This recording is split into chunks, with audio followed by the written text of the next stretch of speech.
you know, we've had 2 weeks off coming into this game here. And I think all of us were quite optimistic to think we are going to see Spurs come out firing out of the blocks and really show the warrant of having that 2 weeks off. I mean, is it just a case that at the moment, Russ, it's working on that plan A to be better rather than the murmurings of a plan B, a plan C? Because I think what's been very clear, I mean, we had Ange's author his autobiography on during the break in the last week, and he was adamant, Ange isn't going to change. He's going to carry on playing the same way. So is it just a case that we need to master plan A better? Well, hang on a minute. He has changed because we're not playing Ange ball. So he has changed.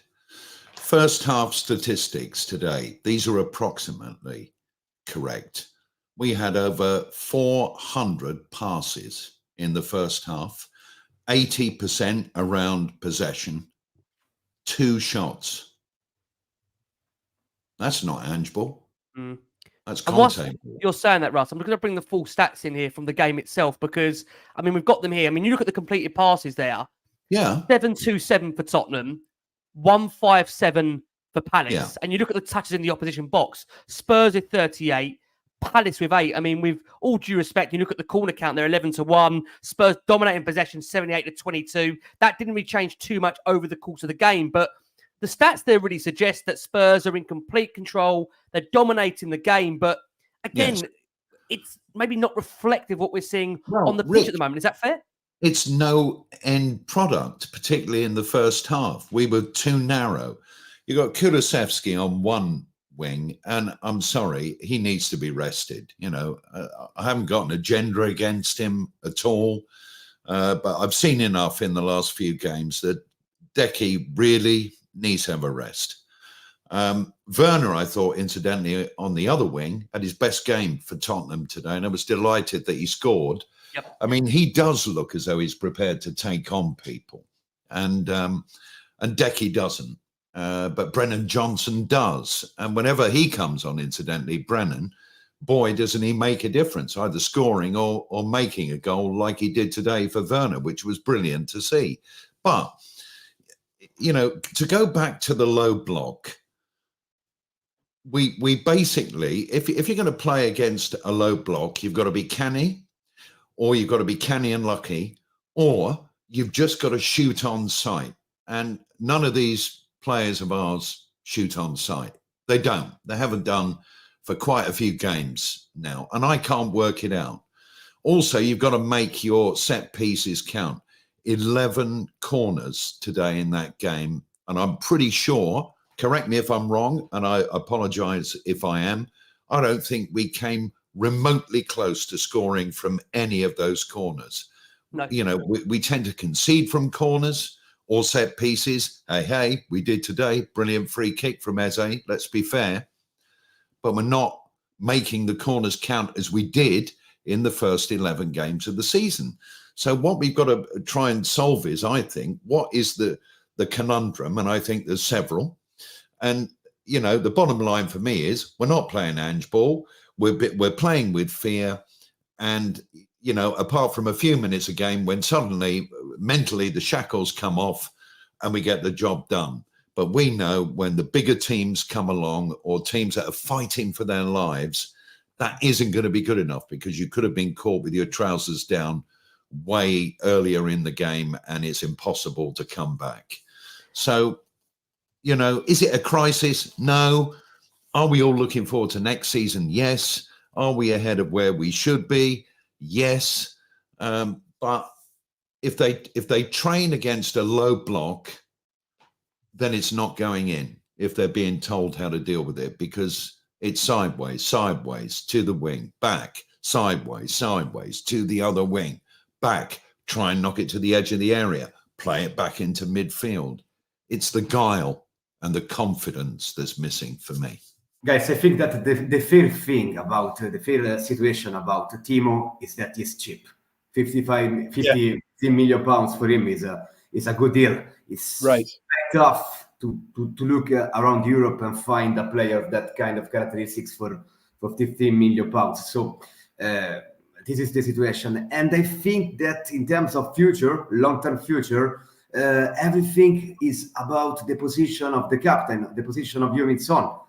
This is gonna decide where Daniel Levy, Big Ange, and the board will decide to spend on.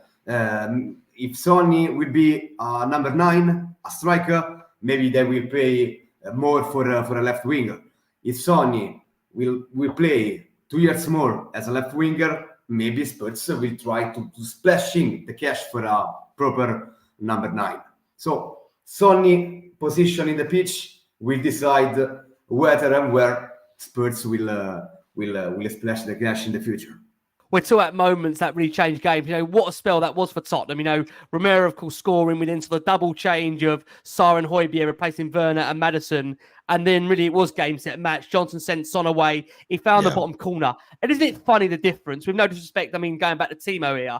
When Timo was going through and TJ had his crystal ball out, even with TJ's crystal ball, none of us really thought Timo was going to score. No. But the difference with Sonny is when Sonny goes through, you almost start looking away because you can put your house on it. He's in the back of the net. Son, I think it's so underrated. The question I was asking was, which corner does it end up in? That's the only thing I didn't corner. I mean, the difference is Son is world class, Timo isn't. Yes. There you go. Yeah, that's true. Again, we all know that. Yeah. But you almost know, don't you, Russ, that he's going to go in the back of the net because he's such an instinctive striker, Sonny. Yes, and he knows to go early 9 times out of 10. And that was a mistake, as you said, Rick, in the first half. Timo, too many touches, trying to go around the keeper. Just as soon as if he was confident, he's hit that half a second earlier, and it's, probably a goal. But look, he's got his goal, and Sonny's goal, you're right. You can almost turn away and just wait for the crowd to jump up, but of course you want to watch and see the goal. But it was fantastic and, ended up a very good result. And, when Simone joined us on the show, absolutely crucial in the race for the top 4 that we won this. And the next game, at Villa, which I'm sure we're going to come on to in a minute, is even bigger. Absolutely. Obviously, that goal for Sonny, it's for him now. His, I believe, 13th goal of the season, 9th against Palace. Loves playing Crystal Palace. After the game, and said on the James Maddison assists for the Sonny late strike. In those moments, you're looking for leaders, and our last 3 goals were with the leaders we have in the group. Really key point you make there, actually. You look at the fact that all Spurs captains there, vice captains, captain there. Son deserved his goal. He worked hard for it. This is the person you want on the ball.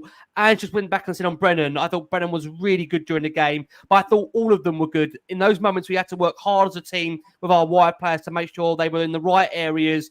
And a couple of times we just weren't and flashed it across the goal. But Brennan really did fantastically well, winning back possession when he played it across the other wingers were there. From our perspective, it's really part and parcel because it's not by accident. Again, you've got to be there. And I thought Timo missed his chance in the first half, but he was a constant threat and was in the right area for the goal. So Ange really giving praise to Spurs' front 3. He was then asked after the game, Ange, on Sonny still having the strapping on his finger. He said, look, it's a finger. Even if he loses it, it really won't matter. He can still play. He's fine. And the last change for Spurs saw Lo Celso and Scarlett replace Bissouma and Son. And we've actually had a question in, actually, with relation to Bissouma. And I'm just trying to find it here. Someone's asking the question with Bissouma, is there a general concern over his form? I mean, again, just come back from injury, just come back from the AFCON, of course. What is it, second game, really, out of a possible 3? Ross, I'll let you take that. Bissouma, what did you make of his overall performance? Well, I said earlier in the show, and obviously the person probably wasn't with us, but they are now, that he needs to play for me as a number 6, and he has to have that ability that he had in abundance at the start of the season, first 10 or 11 games before he disappeared to AFCON, to accept the ball and turn easily and leave the man marker behind, bamboozle midfielders in the opposition, have us on the front foot, defenders panicking, how far is he going to go, who's going to tackle him? All the things that you want from him. And we know that he's got it in his locker. But at the moment, I think it's the fear factor again, for some reason, that he's not managing to do it. He needs swagger. Yes, he does.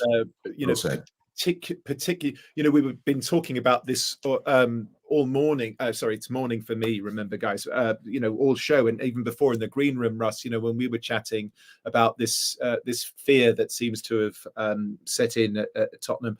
But there are certain players that need to be more than brave. They actually need to have swagger. They need to play with a certain impudence almost. And Biss is one of those players. That's where he flourishes. You know, he's got his shorts like pulled all the way down. He almost looks like he's got his hands in his pockets. He needs to be that chill and that kind of relaxed, because he's that good that he needs to play like he knows he's that good. I don't want to say arrogant, but he does have to have swagger.